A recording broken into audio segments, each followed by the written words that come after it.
नमस्कार दोस्तों, मैं हूं कृष्ण अर्बन नक्सल और आज मैं बात करने जा रहा हूं आपको अंदर से कैद करने वाले फोर्सेस की। दोस्तों, एक कविता है, कविता के लाइंस हैं, stone walls do not a prison make nor iron bars a cage.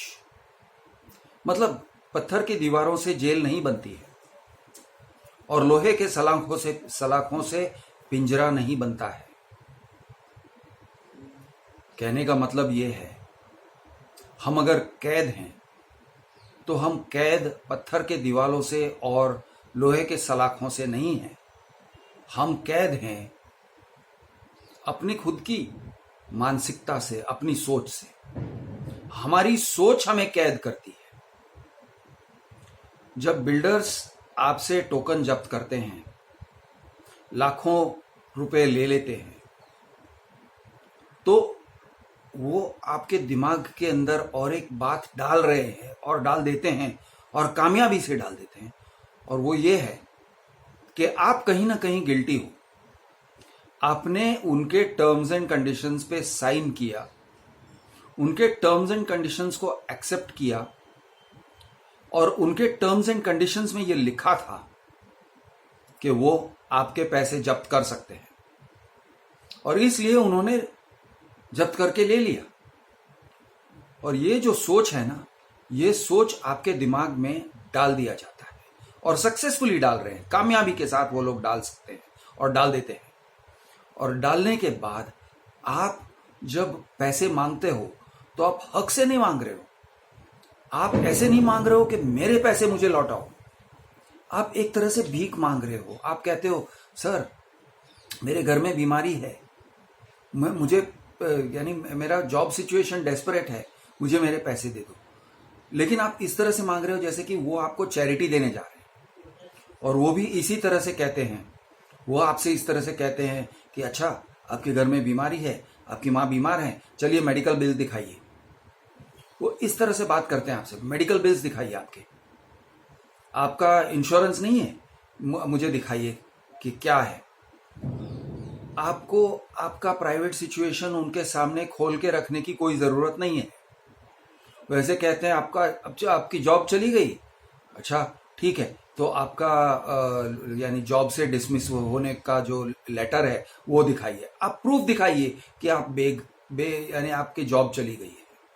आप अपना घर नहीं बेच पा रहे हो, इसलिए आप डील में से निकलना चाह रहे हो।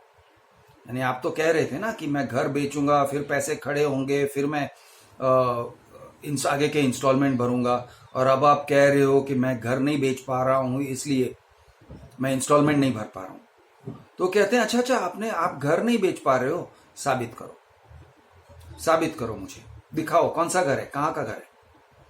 तो इस तरह से बिल्डर्स आपके ऊपर हावी हो जाते हैं जब आप कहते हो कि मुझे डील में से निकलना है।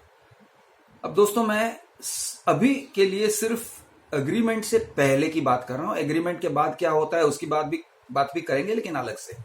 लेकिन ये जब एग्रीमेंट हुआ नहीं है, एग्रीमेंट जब तक हुआ नहीं है, रजिस्टर्ड एग्रीमेंट, सिर्फ टोकन तो, या सिर्फ booking amount, application form, allotment letter, तो आप आजाद हो।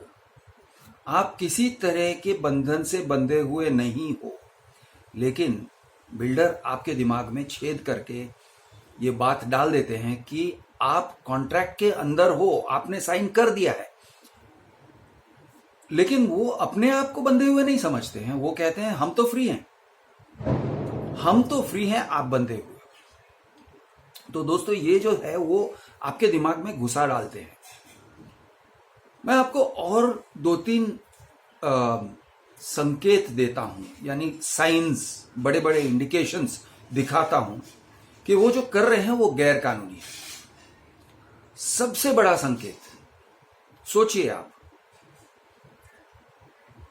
वो आपको कभी कितना अमाउंट फॉरफिट किया, किस हिसाब से किया, किस खाते पे उन्होंने पैसे लिए थे और उसे फॉरफिट किया, यानी कि कॉन्फिस्केट किया। फॉरफिट शब्द गलत है। फॉरफिट का मतलब आप छोड़ रहे हो, कॉन्फिस्केट का मतलब वो ले रहे हैं। तो उन्होंने आपके अमाउंट को ले लिया। कितना अमाउंट ले लिया ये वो अपने ईमेल में लिख के नहीं देते।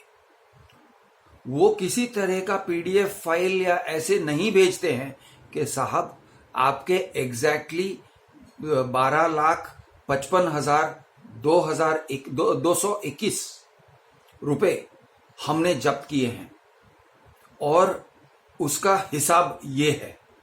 इस तरह से लिख के देना बनता है। एग्जैक्ट फिगर्स लिख के देना बनता है। वो ऐसे नहीं करते, वो इस तरह से करते हैं। आपने जो भी दिए थे सब कुछ फॉरफिट हो गए, अब आपका आगे कोई क्लेम नहीं है। वो इस तरह से लिखते हैं, वो फिगर्स नहीं लिखते। क्यों फिगर्स नहीं लिखते मैं आपको समझाता हूं। क्यों फिगर्स नहीं लिखते? वो इसलिए फिगर्स नहीं लिखते क्योंकि जैसे ही वो फिगर्स लिखना शुरू करेंगे तो हिसाब किताब की गिनती का आपके पास पावर आ जाता है। दोस्तों, मैं आपको याद दिलाना चाहता हूं कि समझ लो आप किसी के यहां नौकरी कर रहे हो और आपने 17-18 दिन काम किए। उसके बाद आपके बॉस ने कहा कि दोस्त तुम चले जाओ, अब मुझे तुम्हारी जरूरत नहीं है, हम आपके बिना ऑफिस चला लेंगे। यानी इन शॉर्ट आपको फायर कर देते हैं। जब आपको फायर कर देते हैं आपका हिसाब किताब बनता है या नहीं? मैंने अब तक नहीं देखा है कि किसी ने इस तरह से फायर किया है कि आप गेट से अंदर मत आइए, आगे से आपको आना मना है और इसके बाद आपको यानी जो भी मेरे पास पैसे हैं वो मेरे हो गए, जो तुम्हारे पास पैसे हैं वो तुम्हारे हो गए और अब हमारा कोई हिसाब किताब नहीं है। इस तरह से नहीं होता है। होता यह है, अच्छा तुमने 17 दिन के लिए काम किया था ना मेरे लिए, तो 17 डेज का सैलरी ये लो, इतना बनता है हिसाब। फिर एम्प्लॉयज प्रोविडेंट फंड का जो आपका जमा राशि है वो इतना बनता है, ये हिसाब। फिर आपने कन्वेंस के लिए बिल्स जो वाउचर्स बनाए थे वो कन्वेंस के वाउचर्स के ये अमाउंट बनते हैं, तो ये लो। इस तरह से करके हिसाब किताब होता है और final full and final closure हो जाता है। एचआर डिपार्टमेंट आपको फुल एंड फाइनल क्लोजर कर देती है। अब सीआरएम, बिल्डर्स के जो सीआरएम डिपार्टमेंट है, कस्टमर रिलेशनशिप मैनेजमेंट, सीआरएम वाले आपको सिर्फ इतने ही ईमेल भेजते हैं कि सर आपका जो अमाउंट है वो फॉरफिट हो गया। आप सोचिए कैसे हो सकता है। वो ये नहीं कहते आपका 12,55,2025 फॉरफिट हो रहा है और उसका कारण ये है कि आपने पहली बार हमें इतना दिया था, दूसरी बार हमें इतना दिया था, करते करते वो फिगर्स। अगर वो फिगर देते तो आप उसके ऊपर डिस्कस कर सकते हो कि बॉस उतना नहीं इतना दिया है मैंने, वो अमाउंट नहीं ये अमाउंट दिया है मैंने। और भी आप डिस्कस कर सकते हो, ये जो आपने मुझसे पैसे मांगे और लिए, ये पैसे आपने जीएसटी के लिए लिए थे। अब जीएसटी के लिए दिए हुए पैसे आप अपने जेब में डाल रहे हो क्या? आप फॉरफिट करोगे, जब्त करोगे, क्योंकि वो फ्लैट पे एक्स्ट्रा जीएसटी तो आप भरने वाले नहीं हो। इसका मतलब जब ये फ्लैट किसी और को बेचोगे तो वो जीएसटी अमाउंट आपके पास लौट कर आएगा, आपका एडजस्ट हो जाएगा। जब आपका अकाउंट क्लोजर होगा तो आपके पास वो जीएसटी का अमाउंट जो मैंने दिया है वो चली जाएगी आपके जेब में। और ये कानूनन जुर्म है कि आप जीएसटी के खाते में मुझसे पैसे लिए और आपने अपने जेब में डाल दिए। आप इस तरह से भी कह सकते हो कि भाई साहब आपने मेरे स्टैम्प ड्यूटी रजिस्ट्रेशन के लिए पैसे लिए थे, या आपने मेरे सर्विस टैक्स के लिए पैसे लिए थे और आपने ये गिनवाया था और ये रहा प्रूफ कि आपने गिनवाया है मुझे, या फिर आपने ईमेल में डिमांड लेटर में लिखा हुआ है कि इतना सर्विस टैक्स के लिए, इतना जीएसटी के लिए, इतना स्टैम्प ड्यूटी रजिस्ट्रेशन के खाते पर, वगैरह वगैरह। अब आपने वो सबको लड्डू बना के खा लिया क्या? आप ये सवाल कर सकते हो। उसके डर से ये लोग आपको खाता ही नहीं देते हैं, आपको अकाउंट ही नहीं देते हैं। वो कहते हैं आपने जो भी दिया था सब जब्त हो गया, फॉरफिट हो गया। आपका अधिकार क्या है? बहसबाजी तो आप कर ही सकते हो, ये क्यों क्या किया, वो क्यों किया, लेकिन समझ लेते हैं, एक बार समझ के चलते हैं कि वो फॉरफिट करने में सही हैं और गलती हमसे हुई है, एक बार मान के चलते हैं। ठीक है साहब, आपने फॉरफिट करते तो कर लिया, हिसाब किताब तो दो, एक सर्टिफिकेट तो दो कि आपने मुझसे ये अमाउंट एग्जैक्टली लिया है और कब कब आपने लिया था। तो आपका सर्टिफिकेट यानी एक फॉरफीचर सर्टिफिकेट मिलना चाहिए। दोस्तों, आपका टीडीएस जब कटता है तो आपको टीडीएस सर्टिफिकेट मिलता है, जो आप अपने इनकम टैक्स रिटर्न्स में डालते हो ना। आपका इतना बड़ा अमाउंट फॉरफिट हो जाता है, लाखों रुपए फॉरफिट हो जाते हैं, उसका कोई हिसाब नहीं मिलेगा, उसका कोई डिटेल्ड सर्टिफिकेट नहीं मिलेगा, उसका एक फुल एंड फाइनल नहीं मिलेगा कि हमने लिया है आपसे ये तारीख को, आपके क्रेडिट कार्ड के स्वाइप से 27,000, उसके बाद हमने लिया बाय चेक 2 लाख, उसके बाद हमने लिया बाय चेक 2.25 लाख, वगैरह वगैरह वगैरह, 2-4 जो भी है ट्रांजैक्शंस, वो ट्रांजैक्शंस को एक बार जोड़ते हैं, फिर उसका टोटल मारते हैं और फिर कहते हैं इसके ऊपर हमने इतना पेनल्टी चढ़ाया था, वगैरह वगैरह। तो ये सब जो है ये करना बनता है या नहीं? आप सोचिए जरा, ये सब हिसाब किताब करना बनता है। आपको अगर आपके फ्लैट लेने के अधिकार से बेदखल करना है तो भी आपको हिसाब देना बनता है, लेकिन ये लोग आपको हिसाब नहीं देते। क्यों नहीं देते? क्योंकि जैसे ही उन्होंने हिसाब दिया, आप वो हिसाब अपने इनकम टैक्स रिटर्न्स में डाल दोगे और कहोगे ये बिल्डर ने मेरा इतना लिया है। बड़ी रकम है, बहुत बड़ी रकम है। ये लोग अपने बुक्स में घोटाला नहीं कर सकते, नहीं तो वो जो पैसे आपसे पैसे लिए हुए हैं वो अदर इनकम में डाल के, वो कंटिंजेंट लायबिलिटी में डाल के, वो इधर से उधर डाल के वो छुपा सकते हैं, उस पर टैक्स की चोरी कर सकते हैं। अगर ऐसे नहीं किया, वो कंटिंजेंट लायबिलिटी में डाल सकते हैं, वो कह सकते हैं कि ये अभी हमारा देना बाकी है। इस तरह से वो अकाउंटिंग ट्रीटमेंट जो होता है उस अमाउंट का, आपके पास जो भी पैसे लिए हैं, समझो 5.5 लाख, वो 5.5 लाख का अकाउंटिंग ट्रीटमेंट क्या है, उनके बुक्स में किस हिसाब से वो गिन रहे हैं, प्रॉफिट गिन रहे हैं, सीधे 5.5 लाख फुल प्रॉफिट।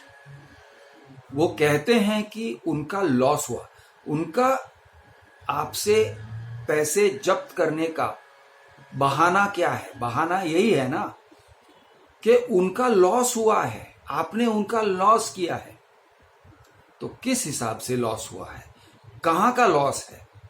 आपका ब्रोकरेज, यानी उन्होंने आपके लिए ब्रोकरेज दिया होगा। कोई ब्रोकर आपको अगर फ्लैट दिखाने लेके गया था तो चलो ब्रोकरेज के 50-60 हजार गए होंगे, उसके बाद 5.5 लाख लिए, वो क्या, उसका हिसाब क्या है? नहीं, हमारा लॉस हो गया। कौन सा लॉस है? क्योंकि वो लॉस के अगेंस्ट एडजस्ट करना पड़ेगा ना उनके बुक्स में, कौन सा लॉस है। और कोई केस है जैसे कि आसिफ खान के 70 लाख रुपए रूणवाल ने जब्त कर लिए, 70 लाख रुपीस जब्त कर लिए। फ्लैट्स की कीमत 85 लैक्स, 2 फ्लैट्स, वो भी जोड़ी फ्लैट्स। एक फ्लैट का कीमत करीब करीब 45 लैक्स, दूसरे फ्लैट का कीमत करीब करीब 35 या 38 या ऐसा कुछ है। दोनों फ्लैट्स की कीमत 45 लैक्स, 83-84 लैक्स। तो इन्होंने क्या किया, इन्होंने कह दिया कि साहब आपका जब्त हो गया। उनको एक भी फ्लैट नहीं मिला। 70 लाख रुपए दिए हैं, अरे 45 लाख का तो एक फ्लैट दे देते भाई। नहीं, क्यों? टर्म्स एंड कंडीशंस, यानी फुल दादागिरी है। लिख के अगर देते, एक बार लिखना होता फ्लैट की कीमत 45, फ्लैट की कीमत इतने का, फिर आपने दिया हुआ है 70 लाख, एक बार आप लिख के दोगे ना तो हिसाब किताब खुद स्टोरी बता देता है। हिसाब किताब खुद स्टोरी बता देता है कि बिल्डर कितना गलत कर रहा है, ज्यादती कर रहा है, गुनाह कर रहा है, क्राइम कर रहा है। ये दिख के आएगा हिसाब किताब दोगे तो। इसलिए वो क्या करते हैं, हिसाब किताब देते नहीं है। तो दोस्तों, मेरा कहना मेन पॉइंट ये है, अगर बिल्डर आपसे कहता है कि फॉरफिट कर रहा है, यानी आपके अमाउंट जब्त हो गए, एक काम आप जरूर करिए। मेरा अमाउंट जब्त हो गया ना, ठीक है, चलो देखते हैं, पहले हिसाब किताब दो मुझे। कितना अमाउंट था, कब दिया था, क्या दिया था, किस खाते पे दिया था, मुझे एक बार हिसाब किताब दो। वो मैं एक बार पढ़ूंगा और फिर हम बात करेंगे कि मेरा कितना अमाउंट जब्त हुआ है और क्या जब्त हुआ, और क्या तुम जब्त कर सकते हो, क्या तुम कॉन्फिस्केट। ये जब्त मतलब, ये फॉरफिट जो शब्द है बहुत गलत शब्द है। फॉरफिट का मतलब होता है आप छोड़ देते हो, उसको कहते हैं फॉरफिट। कॉन्फिस्केट का मतलब होता है वो ले लेते हैं। जैसे कि आपके स्कूल के टीचर या प्रिंसिपल ने आपके नाश्ते के डब्बे को ले लिया, आप क्लास में सैंडविच खा रहे थे, आपके क्लास टीचर ने आपको पकड़ लिया और आपका टिफिन बॉक्स ले लिया, उसको कहते हैं कॉन्फिस्केट। कॉन्फिस्केट का मतलब जब्त करना। तो ये फॉरफिट नहीं है, ये कॉन्फिस्केट है। वो कॉन्फिस्केट कर रहे हैं, वो आपसे आपका हक छीन रहे हैं, आपके पैसे छीन रहे हैं और कह रहे हैं कि ये कानूनी है, जबकि दोस्तों ये गैर कानूनी है।